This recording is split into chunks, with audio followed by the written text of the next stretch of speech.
and on drugs, or just being on the street in general, with no job, no education, maybe, no, these kind of things. What do you think should happen?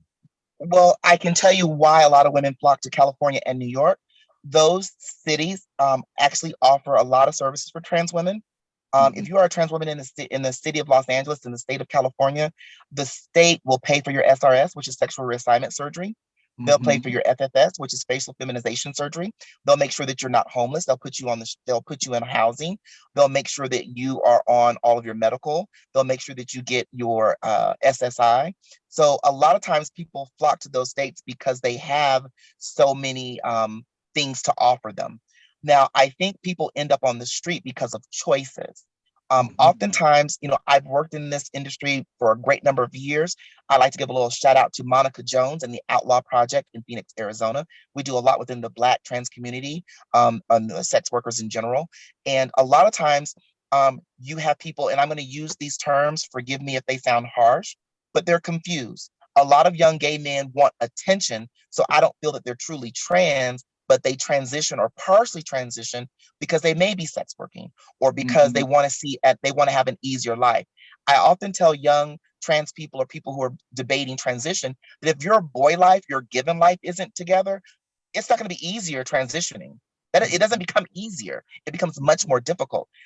For instance, I'm a graduate of University College. I had to petition to get my degrees, the name changed, so that it would match who I am, because who I am physically and who I am on paper are not the same person. Mia Inez Addams has never gone to grade school, elementary school, junior high, or high school, much less college. You know what I'm saying? So you have to Mhm. really take into consideration all the things you have to give up to transition. So Mhm. oftentimes I feel that these young trans people, they see the opportunities that they can get in these states and they move to those states. And sometimes to follow the law, you have to be homeless in order to receive the services. So I think sometimes they purposely make themselves homeless because it gets them into programs faster. Now, Oh. in that time that they are actually homeless, they may be on the streets soliciting, selling themselves, using drugs to dampen their resolve and how they feel about themselves. And sometimes the drugs take over and it can give them mental disconnects and so on and so forth. But a lot of cities, Howard Brown in Chicago does a lot with trans women. In Los Angeles, I know for a fact multiple girls who moved there with the intent of having their sexual reassignment surgery, which they were able to facilitate by being there. And I know New York does the same thing. So some of these larger cities, I don't want to say they lure girls there, but there is a network, an unknown network of other trans women that we talk to each other about surgeries or different things that we do. And they say, hey, come to California. You can get what you need if you come here. You may have to be on the Mhm. streets for a couple of months or find you a place to stay or get you a sugar daddy or something of that nature. But in the Mhm. end, if you can survive that homelessness, you can get what you need. Oh, okay. Now, I want to talk about this now. We're going to talk about you. You're an amazing speaker, and you're very good, and you should be a coach. I A- am. I mean, and I want to talk about this. Now, this is a personal question. You don't have to answer it, but because she wrote this here, and I just thought that it's relevant because Okay. when we're doing the shows, now, when you are doing the shows, and you're performing afterwards, when you're greeting the audience, do they address you? Some people, I mean, we know they call you Mia, Inez, Addams, and stuff, but do the audiences, like you said, heterosexual, do they consider you a trans woman or a drag queen? In all of my years of doing drag, I've never been a drag queen. From the beginning, I've always been a female impersonator or a female illusionist, someone who does drag. When I perform places, I have had people say, what do I call you? And I got this response decades ago from my girlfriend, Alexis Davenport. I simply look at them and say, call me what you see.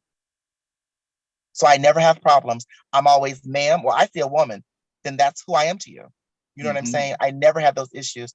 And also, being very well endowed on top with, double E cups doesn't hurt. So Oh, I mean, to be honest, I would have never known.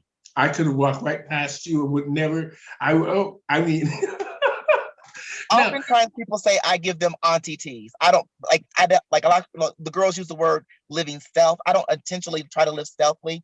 I just think that my aesthetic is very, oh, that's somebody's auntie. So they glance at me and move on. they would never Some know. trans women have so much stuff done that they stop looking beautiful to me and they start looking surged. And then you look at them, you think, closer look, closer look, closer look.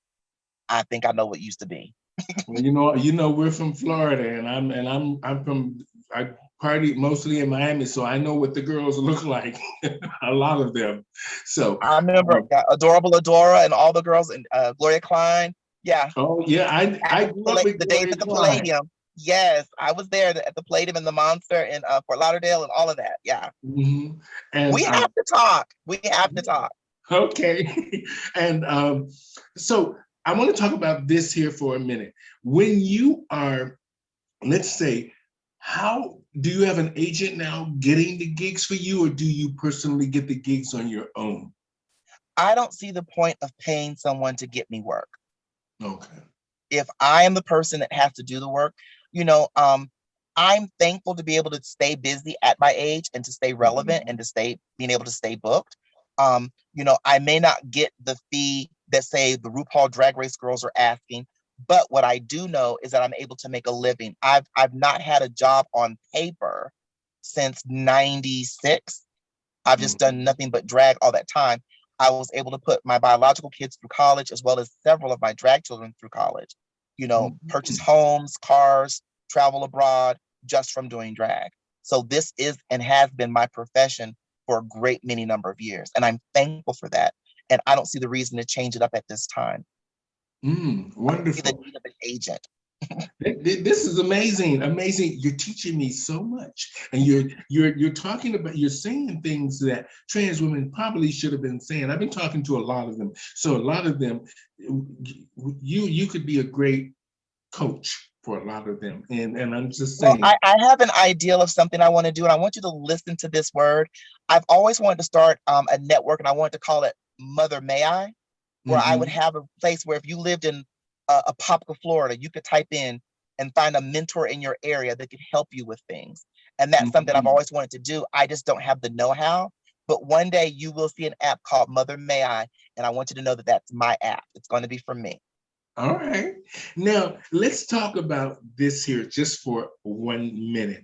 Now that you are doing the shows again, and the young kids, I'm not just talking about RuPaul's Drag Race, because now I'm seeing a downward spiral with a lot of the RuPaul drag girls. I'm hearing, there's a couple of them that I worked with here, and I thought they were some of their drag I thought was very questionable, but they did what they did, but I got along with them very good, and I actually worked with them a couple of times, and it wasn't me that booked them. It was more about the community or Pride that booked them, and we got along really well. And now a few of them have spiraled sort of out of control, and and now one of the girls that I really thought had her head on her shoulders is in really big trouble now, and That's I'm my not going to say. nephew. My Yeah, nephew. and I'm not going to say who she is, but me and her, we hung out so many times together, and I feel bad. But I wanted to ask you, what do you think the importance of the young children, because being on RuPaul's Drag Race, they get these big heads, but I think the importance of the drag mothers is really important. And when you don't have that, you see these kind of um, out of control behaviors of the young girls, which we all went through as young pronouns of whatever you decide you are. How important is it, do you think these young kids should have a drag mother? Well, I am a drag mother of a prolific, Mhm, large family. What I will say in reference to the RuPaul Drag Race entertainers, a lot of these young entertainers have advances that we didn't have. Like back in my day, we didn't have the internet. Back in my day, you couldn't buy things on websites. So when I started doing drag, you had to know how to do hair, makeup, make jewelry, costumes. You had to do it all yourself. And I mhm, think that a lot of kids are looking for instant fame and instant success. mhm, And as Andy Warhol said, everyone's gonna have their 15 minutes of fame. And I always say this: multiple girls on RuPaul's Drag Race are my nieces, nephews. I love them. I support them. I also don't tune into the show because it's not germane to my life. But and I'm gonna just make up some numbers because I really don't know. But there have been at least 13 seasons with 13 girls per season. So that's roughly 169 girls who've been on the show. We only ever hear about 5 or 6 of them that work. That's a fact. Yeah. The majority of them go back to obscurity because they had questionable, or a lot of times some girls have been doing drag 4 or 5 months. I know and I'm not gonna say her name, but she's from I'll say her name, Willow. She's from Denver. She had been doing drag a short amount of time, got on the show, managed to win the show. And some of these girls will contact me because they don't know how to enter, they don't know how to book, they don't know how to travel. They've never had to do that because they got this instant success, which they were not prepared for. And I do apologize if saying Willow's name is disrespectful. That's not what I meant to say. I was using it as an example. But I think that's why so many girls who've been on those shows start to relegate back to working at home. Those who didn't piss off their communities, I can go make $500 or make $5,000. Now they're trying to work at home for them $75 and $200 booking. I said that long time ago about what are you going to do when you have to go back to your community and they already know who you are. They've seen your act. They know that just because you've been on the show, we might give it to you one time, but the next few times you're going to get what everybody else is getting here. But I said something to Dina Cass years ago, and I said, these entertainers who are on this Drag Race show, it's a reality show that does drag and makes people in the stars. My reality is that I do drag and I am a star.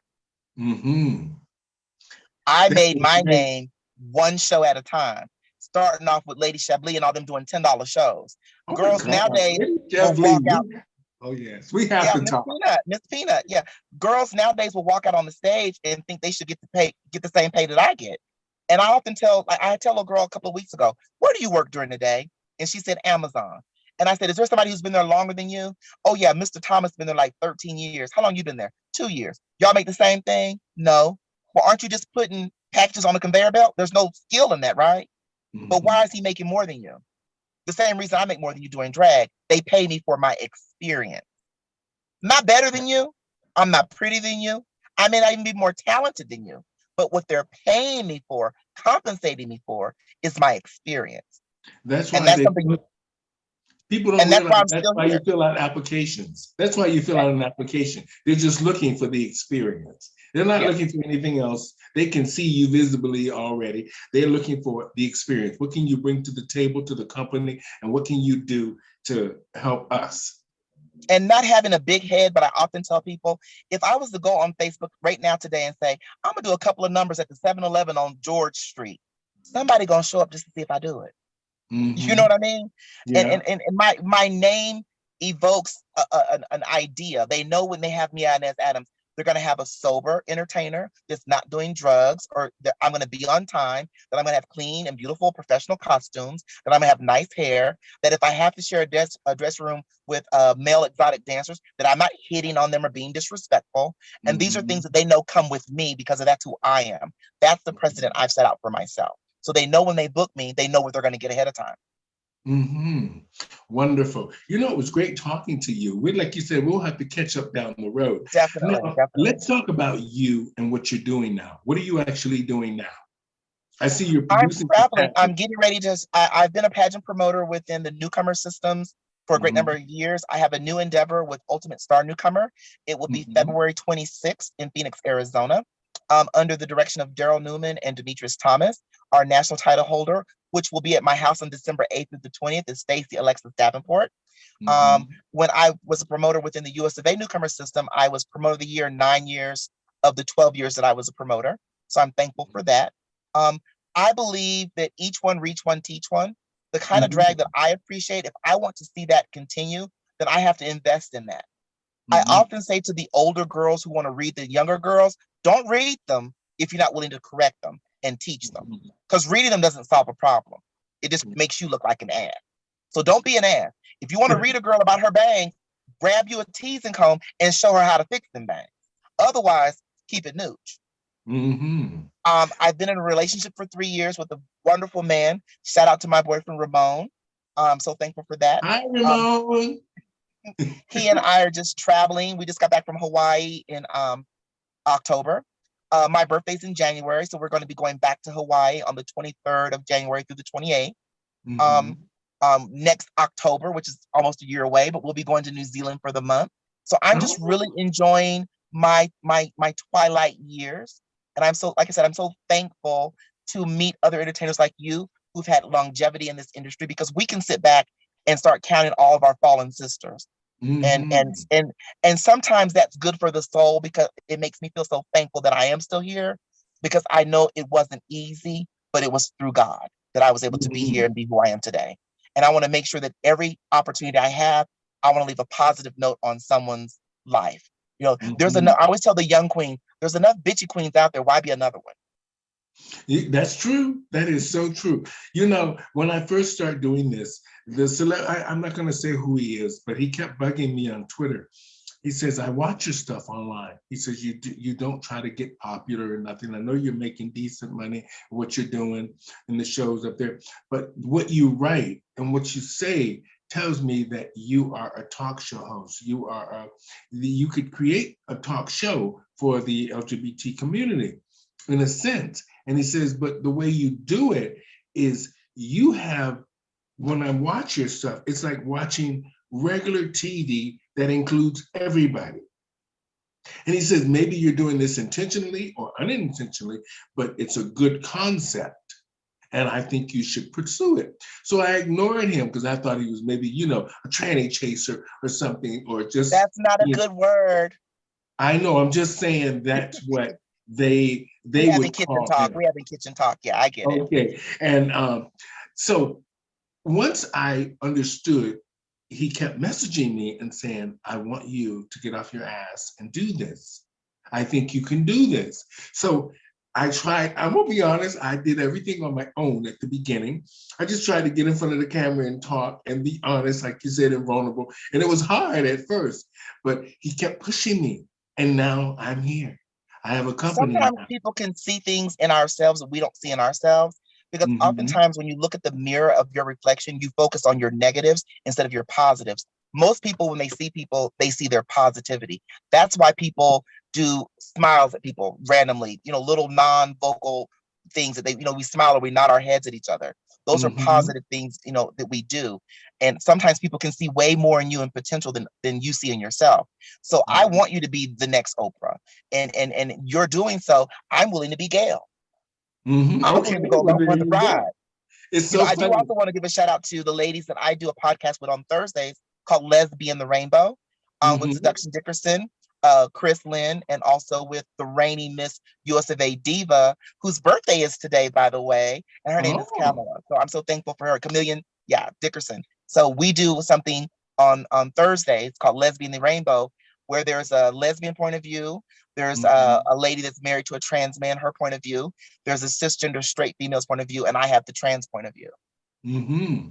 Now So I'm thankful this for is that. you are an amazing person to talk to, and like I said, we'll have to catch up down the road because I think we could holler, and I want to say this in closing. It was great meeting you and great talking to you about all these important issues I think that face us today.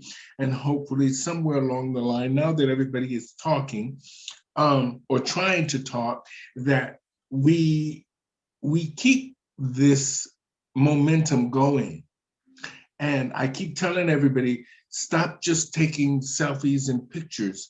We're in a digital age now. When you make things more digital, they can now see our lives, see what we're doing, seeing that we have actually been doing this all along. But nobody heard us because they couldn't actually see us doing these things. So now we live in the digital age. I keep trying to push everybody to do everything digital. So this way, the government and your neighbor that might think that you might be lazy or this and that, they see your videos online. And, oh, she actually works? She goes to school? These are things that people need to see. And this is a good thing. You're working, no matter what job it is you're doing, and you're keeping it digital, whether you're going to the grocery store or you're just sitting having coffee with friends. These are things people need to see that says that we are part of their community, and they might, like you said, they turned a blind eye to us too long. That we're So, the fabric of America or whatever country you're in. I agree. so let's keep it digital. That's what I'll say. That's what she says. And I just want to say, Mia Inez Addams, fabulous performer, entertainer, and life coach, and just doing amazing things in the world of drag, female impersonation, or whatever the pronoun is that you are. We just want to say you're contributing a lot. You have a lot. I think that your insight is amazing. And I think we could laugh and holler about the old time. And it was great that you shared a little bit about your military, your family being in the military, and the fact that you're a life coach now, and you're you're a very good teacher. And I must say, I want to say thank you for being on the show today. And I want to just say this to our audience. I want to thank Mia Inez Addams for being open and honest, which a lot of us should be, more transparent about our lives. To be honest, I don't think there's anything wrong with prostitution or escorting, as long as you're taking care of yourselves and you're safe. I think the things should be put in place to make things more safe for all women, whichever umbrella you are under. And I think women should have the choice to make the choices about their lives and their bodies that themselves, because the body belongs to them. And I also think that we as individuals should talk a little bit more to each other so we can understand each other a little bit better and be open to having that conversation of how can we all get along, make things better for our neighbors and our friends, and just make life a little bit easier for us to just be fabulous in whatever it is that you are doing. And like I said, I want to say thank you, Mia Inez Addams, all the way from Phoenix, Arizona, but she's now vacationing in Albuquerque, New Mexico. And thank you very much for being on the show today. Do you have any Thank you. closing words for Yes, us? thank you so much for considering me and for having me be on the show and to share a little insight of what it is that I do. I wish you much success, much power. If you need me for anything, all you have to do is reach out. I want to assist you get to your heights, because I know that you're the type of person that once you reach your highest echelon, you'll have a hand back to pull the next girl up. So I Mm. salute you and I thank you for the hard work that you're doing and the dedication to this art form of female impersonation. Thank you so much for just existing in this time when people don't want us to exist. Thank you, and I applaud you. You're welcome. You're welcome. And thank you for being on the show today. And to our audience today, thank thank you, my friends. Thank you for supporting us all here. Remember, it's Christmas and New Year's Eve. So boots on the ground. Take care of your neighbors and your friends. Do what you can. Until next time, from us here at Pronoun TV and the Stephanie Stevens Show, and our fabulous guest, Miss Mia Inez Addams. Thank you all, and good night. Good night.